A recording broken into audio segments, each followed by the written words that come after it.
Let me start with a painful truth. Nigeria does not have an electricity problem. Nigeria has a governance, planning, and accountability problem.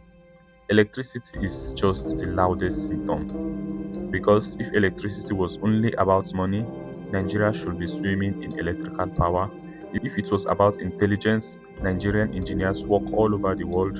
If it was about resources, Nigeria has gas, hydro, sun, manpower, and land. Yet, here we are in 2026, Africa's most populous country, still debating, shey light still dey?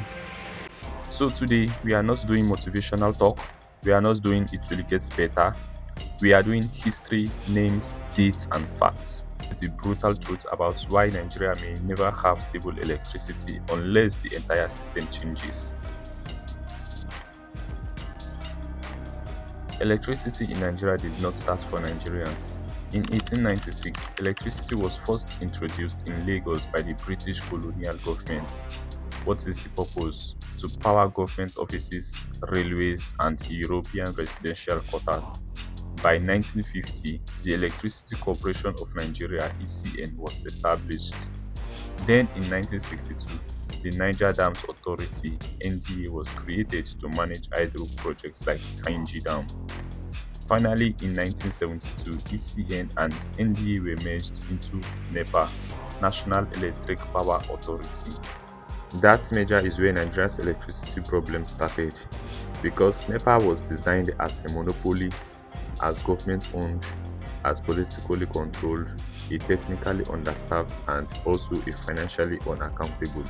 From day one, NEPA was never built for efficiency, it was built for control. From 1972 to 2005, NEPA controlled generation, transmission, distribution. There was no competition, there was no accountability, and there was no urgency. Appointments were based on politics, not competence. No maintenance culture, tariffs fixed by politicians and not by economics. Corruption embedded in procurement. By 1999, when Olusegun Obasanjo became president, the installed capacity was 6,000 megawatts. The actual available power was less than 2,000 megawatts, while the population was around 120 million people. Meanwhile, South Africa at the same time has a population of 45 million, power generation of 40,000 megawatts. That gap never closed. Between 1999 and 2007, President Olusegun Obasanjo launched the National Integrated Power Project (NIPP). Money spent was $16 billion, while the power added was almost nothing.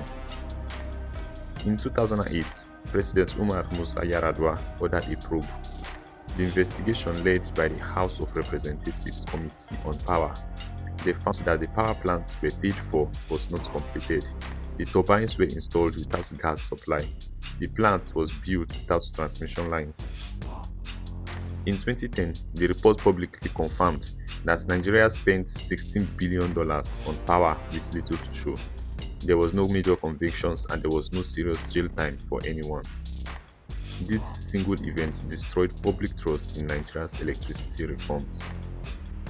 In 2013, under President Goodluck Jonathan, Nigeria privatized electricity. PHCN was unbundled into 6 generation companies, 11 distribution companies. Transmission stayed with government under TCN. The promise was to improve private sector efficiency, more investment, stable electricity. But in reality, the discos were bought with bank loans, no technical capacity and no capital, no incentive to improve service. Most discos have never fully paid for the assets they bought. By 2015, the system was already collapsing. Nigeria's transmission system is the weakest link, managed by Transmission Company of Nigeria (TCN), fully government-owned, poorly funded, and politically interfered with. Even when GenCos generates power, TCN cannot carry it. As of 2023, the installed capacity in Nigeria was 13 megawatts.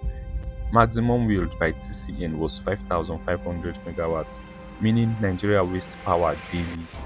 Transmission line collapse regularly, National grid collapses became so common that by 2022, Nigerians stopped counting.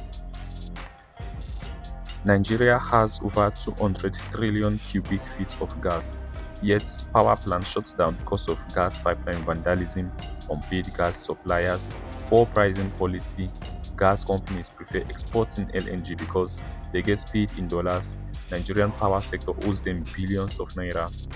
As of 2021, Gencos owed gas suppliers over 300 billion naira. No gas, no power. Electricity is expensive to produce, but Nigerian politicians are afraid to see the truth. Stable power is not cheap. Tariffs are politically controlled, artificially low, no cost reflective. So these schools cannot invest, they cannot maintain infrastructure, and they cannot expand. Yet consumers are angry, and rightly so, because supply is poor, billing is estimated, service is unreliable. This creates a debt spiral. Solar only helps individuals. Solar cannot power heavy industry. It cannot power steel plants. It cannot power rail systems. It cannot power data centers at large scale. Countries with stable power use large hydro, nuclear, massive gas or coal, strong national grids. Meanwhile, Nigeria keeps avoiding hard decisions. Nigeria will never have stable electricity because power is treated as a political tool, no infrastructure, corruption was never punished, transmission is neglected, tariffs are dishonest, planning is short term, leaders fear backlash more than failure. Until electricity is treated like national survival, not campaign promise, Nigeria will remain a country where you buy generators before you buy furniture, and that is the brutal truth.